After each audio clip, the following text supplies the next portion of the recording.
E quanta gente ci sta? Buonasera a tutti e bentornati a Liberamente, variazioni e scorribande qui su Radio Libertà. Allora, l'ultimo episodio della saga nota come la tragicommedia del Natale politicamente corretto ci arriva, udite udite, da una scuola di Karate Brianza, dove le docenti e l'istituto ha tenuto a comunicare ai genitori la nascita di questo meraviglioso, petaloso, inclusivo, non fastidioso per nessuno ossimoro che è il Natale non religioso. Meraviglioso, si candida a una delle vette inesplorate di questa saga che comunque ogni giorno sonda e sposta un po' più in là la soglia del ridicolo. Cos'è avvenuto nella fattispecie? Leggiamo una notizia che trovate oggi su quasi tutti i siti.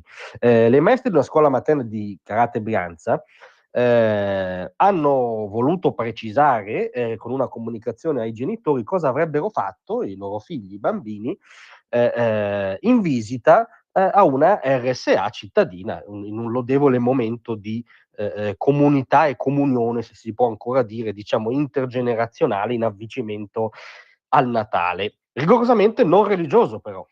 Il virgolettato clou di questa comunicazione è, come riportato dai siti, il seguente. Tutte le classi andranno a visitare la RSA. Porteremo in dono una canzone natalizia, parentesi, non religiosa, eseguita dai bambini nello stile cap song. E al termine lasceremo un regalo realizzato dai bambini stessi. Ora, che cazzo sia lo stile cap song, francamente non ne avevo idea. A una ricerca di primo acchito su internet pare che sia una nuova moda per cui si usa un bicchiere come percussione, si accenna un motivo sopra il quale i bambini cantano. Non so che genere di wuokata canora sia, ma non è questo il punto. Il punto è quel meraviglioso canzone natalizia non religiosa. Ora, che tecnicamente possono esistere delle canzoni natalizie che non nominano, che non esplicitano la nascita in quella capanna di Betlemme di quel bambino chiamato Gesù, ma che sono più orientate a un Natale, diciamo, o di Santa Claus o un Natale anche più dichiaratamente festaiolo consumista e non c'è nulla di male, ok. Però anche queste, tutte le celebrazioni natalizie, le canzoni, le iniziative sorgono perché c'è questa cosa che si chiama Natale. E noi ci ostiniamo, forse siamo troppo affezionati ai nostri studi classici, che ormai si perdono nella notte dei tempi per quanto riguarda chi vi parla, però ci rifiutiamo di smobilitare da questa trincea linguistica minima per cui il Natale rimanda all'idea, no, che è nato qualcuno.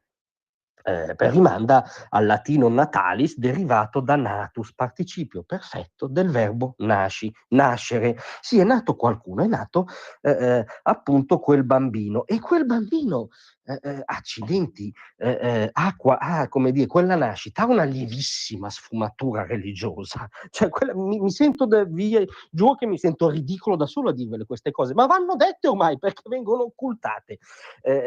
Quel bambino fonda, oltre a diciamo spaccare in due la trama della storia, almeno per noi uomini occidentali che sì, continuiamo a contare gli anni da quella nascita, ma fonda una religione, fonda un universo valoriale religioso, è l'avventura di uno dei tre grandi monoteismi della storia umana, l'unico in cui viene, diciamo, colmato il fossato tra terra e cielo, l'unico in cui Dio arriva a conoscere la condizione, la finitezza, la sofferenza, fino il dolore e la morte che caratterizzano l'esperienza umana.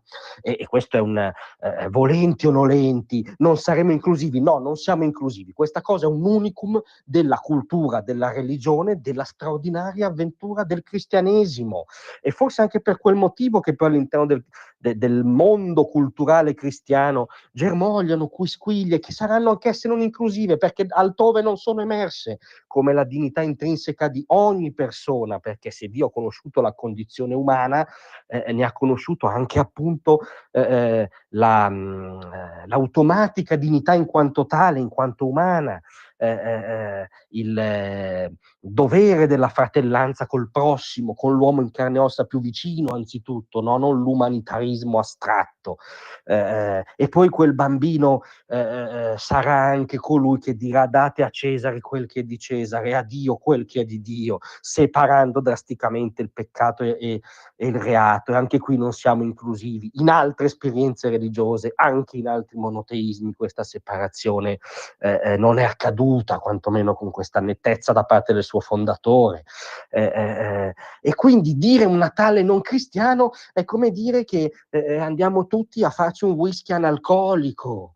È veramente supera il gelato bollente nella galleria degli ossimori. Cosa diavolo vuol dire una canzone natalizia non religiosa? Il Natale è tale perché è il momento chiave, fondante, saliente di una delle più grandi esperienze, sì, religiose della storia dell'umanità, religiose in senso lato ovviamente, non solo delle istituzioni religiose. Peggio mi sento in senso clericale, non certo in senso farisaico.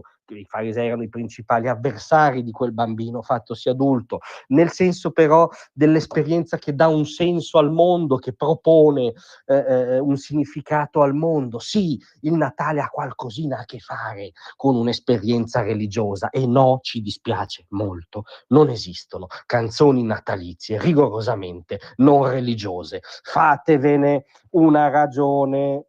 Grazie a tutti, a domattina.